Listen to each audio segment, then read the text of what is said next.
Breaking news. MRPS అధినేత మందకృష్ణ మాదిగ గారికి ఈరోజు కేంద్ర ప్రభుత్వం పద్మశ్రీ అవార్డు ప్రకటించింది. ప్రజా వ్యవహారాల విభాగంలో కృష్ణ మాదిగ గారికి పద్మశ్రీ అవార్డు భరించింది. 30 సంవత్సరాలుగా ఎస్సీ వర్గీకరణ కోసం, అదేవిధంగా సమాజంలో పేద వర్గాల కోసం అనేక ఉద్యమాలు చేసిన నాయకుడికి సరైన గౌరవం దక్కిందని అనుకోవచ్చు.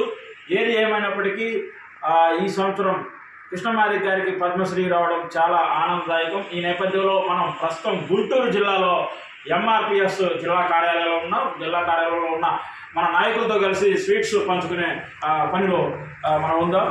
శుభాకాంక్షలు తెలియజేస్తున్నాం.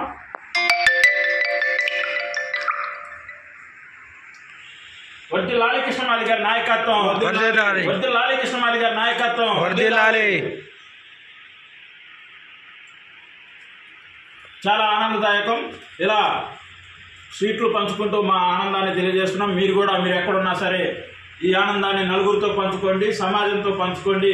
కృష్ణ మాదిగ ఉద్యమాన్ని ప్రపంచం చూడబోతుంది.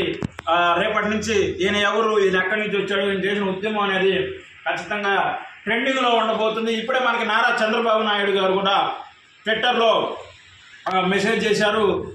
కృష్ణ మాదిగ గారికి సోదరుడు మందకృష్ణ గారికి పద్మశ్రీ అవార్డు రావడం చాలా సంతోషకరమని ఆంధ్రప్రదేశ్ సీఎం నారా చంద్రబాబు నాయుడు ఇప్పుడే మనకి ట్విట్టర్ ద్వారా శుభాకాంక్షలు తెలియజేసిన సందర్భం మనకి కనబడుతుంది.